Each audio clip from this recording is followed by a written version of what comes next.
Bonjour à tous, une mauvaise nouvelle à bord de Groupe Dubreuil. Et oui, je ne l'ai pas dit plus tôt, mais cette nuit, on a cassé un foil. On a perdu le foil tribord. Voilà, donc il était 17h TU, donc en fin d'après-midi chez vous et en pleine nuit ici.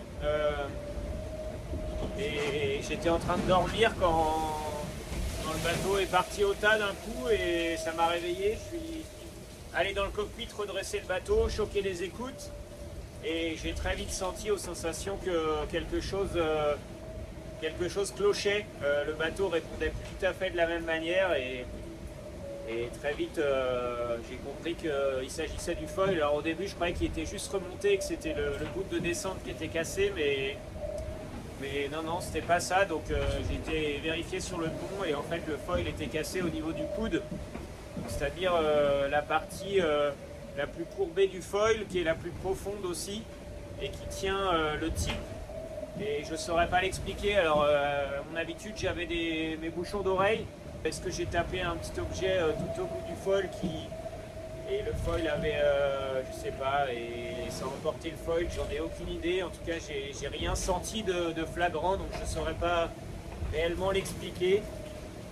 Et voilà, donc ça veut dire qu'en tribord à mur, je suis un peu handicapé. Alors heureusement, on a fait la plus grande partie du tour du monde en bâbord à mur. Donc du côté où je n'ai plus le foil, il me reste heureusement la remontée de l'Atlantique est en tribord, donc il me reste bien l'autre foil qui est intact. Ça veut dire que voilà, sur une amure, sur la bâbord amure, je vais perdre aux alentours des 30 000 de vitesse, ce qui est pas rien, mais le tribord est préservé. Il n'y a plus de foil, il n'y a plus rien dans l'eau. Il y a une patte au point.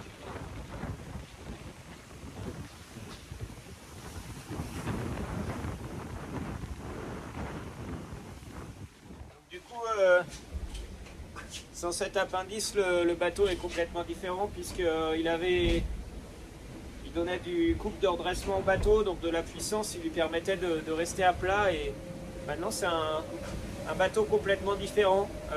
Le bateau, là, il est gîté à quasiment... là,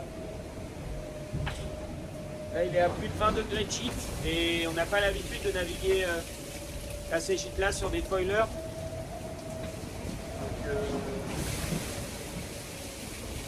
Donc voilà, c'est complètement différent. J'apporte maintenant de la puissance avec la quille et les ballasts et le matossage. Évidemment, ça va moins vite hein, en bâbord à mur. C'est très frustrant, c'est dommage.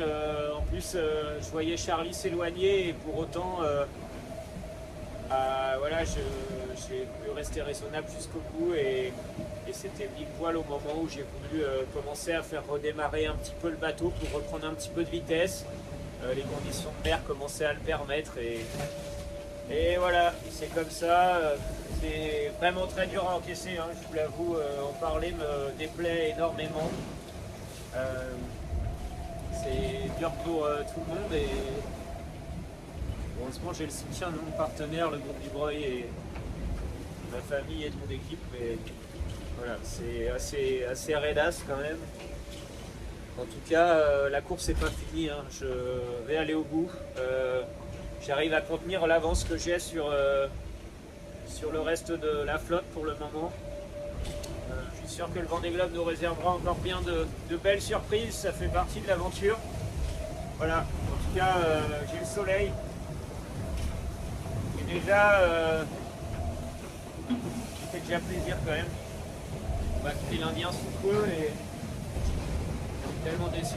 J'imaginais passer les mers du Sud avec un bateau en bon état, mais voilà, malheureusement il y a cette avarie qui est dommage. C'est un peu rude et en tout cas il me reste l'autre foil, la remontée de l'Atlantique va être intense aussi et le bateau sera à 100%.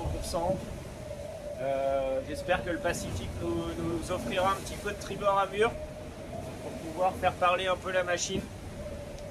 Et qui sait, hein, peut-être que cette avarie me protégera de bien d'autres et me permettra d'aller au bout du Vendée Globe, ce qui est quand même l'objectif initial et peut-être avec un joli résultat. Donc, en tout cas, on a fait un magnifique début de parcours et ça, clairement, on peut en être très fier. Voilà.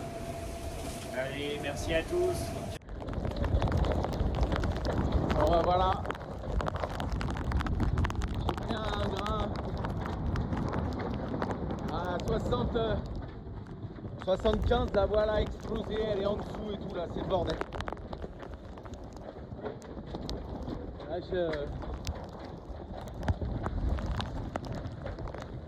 je sais pas. Ok. Bon allez, à tout à l'heure. J'aille faire de la couture sur mon lazy bag qui tient la voile, notre grand voile quand il y a des riz. Et pour le faire de façon confortable, il faudrait que je puisse abattre pour ralentir. Mais ça veut dire perdre, il va falloir 1 heure à peu près pour faire ce que j'ai à faire. Et donc si je fais ça, je perds probablement 5, 6, 7 000 à coup sur les autres. Donc je vais le faire en n'étant pas confortable. Donc on s'équipe. Parce que il fait froid dehors, il fait 10 degrés. Et surtout l'eau est gelée. Je dois faire la couture, donc pour les mains c'est dur.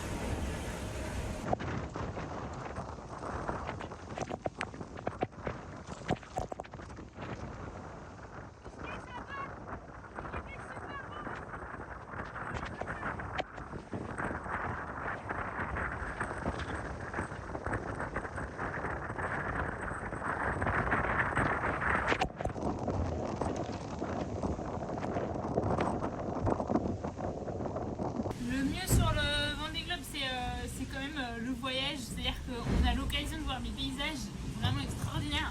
Par exemple, là je passe à côté des Kerguelen et j'avais rêvé toute ma vie de voir les Kerguelen. C'est vraiment magnifique quoi, enfin je sais pas trop, je peux pas vous rendre jaloux mais c'est des Kerguelen quoi. Hein, on y passe pas 2 fois dans sa vie, tu passes pas là en disant je vais pas le voir quoi. Je suis deg. J'ai rien vu des creusets, j'ai rien vu des Kerguelen. Bon, je suis passée un peu loin, mais quand même, je me suis dit, c'est haut, on va voir quelque chose. Que dalle. Que chihuahua, comme dirait Tanguy.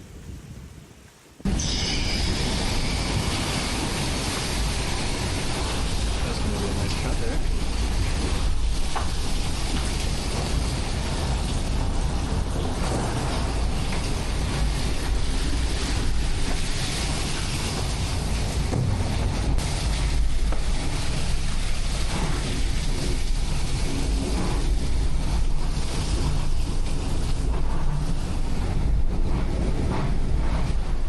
Look at this. It's my bow wave coming off the back of the boat.